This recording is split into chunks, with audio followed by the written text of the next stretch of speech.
गंध, पुष्प, नैवेद्य और धूप इन सारों का इस्तेमाल करे हर रोज, तो उसके अरिष्ट कुंडली में जो भी ग्रह है, चाहे वो अरिष्ट स्थिति में क्यों ना हो, उनके उपाय आराम से हो जाते हैं। तो हमारे शास्त्रों में चीजें इतनी आसान करके बताई गई है, लेकिन अगर उसको हम अंधविश्वास करके छोड़ दे, या फिर हम बहुत मॉडर्न बन गए, हम ये सारी चीजें नहीं करेंगे, हमारा इन पे विश्वास नहीं है, ये करके छोड़ दे, तो उससे हानि हमें ही होने वाली। नमस्ते। आज हम ये देखेंगे कि पंचोपचार क्या होता है, पंचोपचार क्यों करते हैं। लोग जब पूजा करते हैं तो पूजा में लोग दीप जलाते हैं भगवान के लिए, लोग गंध लगाते हैं भगवान को, पुष्प अर्पण करते हैं, नैवेद्य समर्पित करते हैं, भगवान को धूप दिखाते हैं। तो ये जो पंचोपचार है, ये क्यों करते हैं, इसके पीछे का शास्त्र क्या है। तो चलिए आइए देखते हैं कि इसके पीछे शास्त्र क्या है। इसके पीछे का शास्त्र देखने के लिए हम ज्योतिष शास्त्र का सहारा लेंगे। ज्योतिष शास्त्र में कुंडली और वर्ग कुंडलियां होती हैं, उनका बड़ा महत्व है, क्योंकि उनमें किसी जातक के बारे में बहुत ज्यादा इंफॉर्मेशन, चाहे वो इस जन्म की हो, चाहे वो पूर्व जन्म की हो, चाहे वो अगले जन्म की हो, छिपी हुई होती है। इस जन्म में व्यक्ति के साथ जो जो अरिष्ट होता है, मतलब जो अरिष्ट हो चुका है, जो अरिष्ट होने वाला है, वो सारा हमें एक कुंडली में दिखता है। उस कुंडली का नाम है D30 चार्ट। D30 चार्ट में व्यक्ति के बारे में बहुत सारी चीजें पता चलती है। देखिए, उदाहरण के तौर पर हमने यहाँ पर एक D30 चार्ट बना लिया है।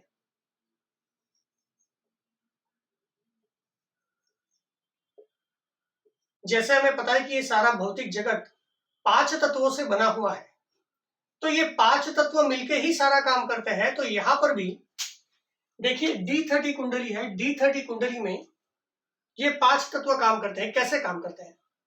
अब D30 कुंडली में राहु देव और केतु देव, इनको कोई भी लॉर्डशिप नहीं दी गई है।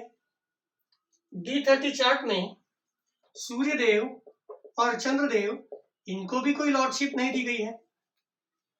तो बचे कौन से? देखिए यहाँ पर मंगल देव,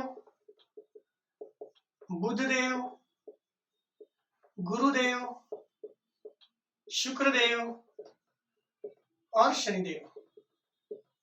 तो ये 5 ग्रह बचे।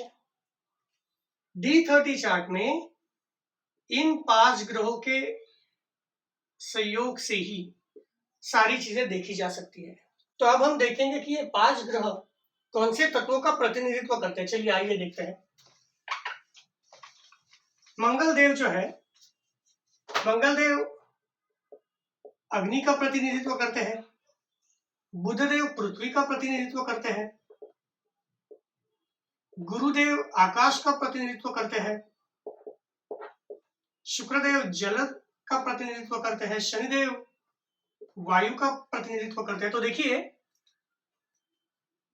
जो 5 ग्रह D30 चार्ट में अरिष्ट कुंडली में काम करते हैं, ये 5 तत्वों से जुड़े हुए हैं। देखिए, मंगल देव, बुधदेव, गुरुदेव, शुक्रदेव, शनिदेव। उदाहरण के तौर पर D30 चार्ट में ये जो लग्न भाव होता है, ये लग्न भाव जातक की वीकनेस के बारे में हमें बताता है कि इस जन्म में जातक का वीकनेस क्या है।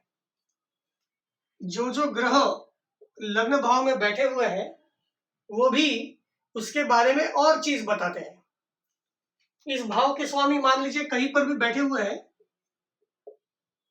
तो ये बताते हैं कि कौन सा ऐसा तत्व है जो इस वीकनेस का प्रतिनिधित्व करता है। तो बहुत सारी चीजें, जैसे अगर जिंदगी में कुछ अनिष्ट होने वाला है तो कैसे होता है? एक तो हमारे ही कर्म से होता है, या फिर दूसरों के कर्म से होता है। दूसरों के कर्म मतलब जो भी हमारा सराउंडिंग्स है, जो भी बाहरी दुनिया है, उससे। तो अरिष्ट हमसे खुद से हो सकता है, या बाहर की जो दुनिया है, हमारे आसपास जो लोग रहते हैं, जो सराउंडिंग है, उससे अरिष्ट हो सकता है। तो ये भी कैसे निकालते हैं? देखिए, ऐसा अरिष्ट जो खुद से ही बना हुआ हो, वो हम कहाँ पे देख सकते हैं? इस अष्टम भाव में देख सकते हैं, पंचम भाव से देख सकते हैं।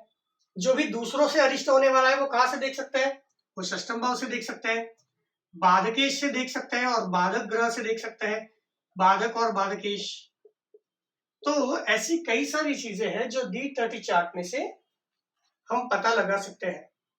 जातक के अरिष्ट के बारे में, चाहे वो भूत में हो चुकी हो या फिर वर्तमान में होगी, वो सारी हम यहां से पता करेंगे।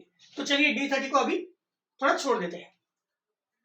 मंगलदेव, बुधदेव, गुरुदेव, शुक्रदेव, शनिदेव और इनके तत्व भी देखिए, अग्निदेव, अग्नि, पृथ्वी, आकाश, जल और वायु।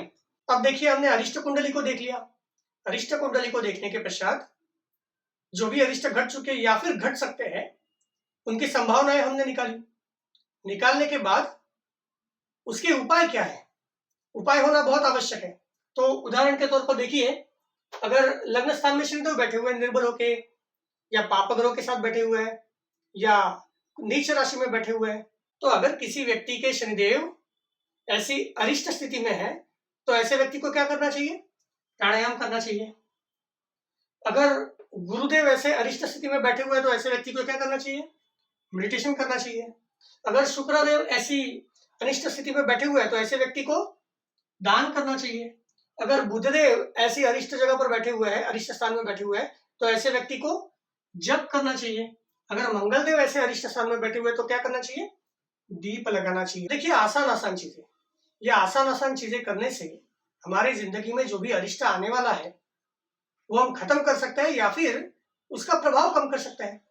तो अगर ये देखा जाए तो देखिए मंगलदेव दीप से जुड़ते हैं, गंध, गंध जो है वो बुधदेव से जुड़ते हैं, पुष्प की अगर बात की जाए तो पुष्प गुरुदेव से जुड़ते हैं, नैवेद्य की बात की जाए तो शुक्रदेव, और धूप की बात की जाए तो शनिदेव। तो इसका मतलब ये है कि अगर कोई व्यक्ति दीप, गंध, पुष्प, नैवेद्य और धूप इन सारों का इस्तेमाल करे हर रोज, तो उसके अरिष्ट कुंडली में जो भी ग्रह है, चाहे वो अरिष्ट स्थिति में क्यों ना हो, उनके उपाय आराम से हो जाते हैं।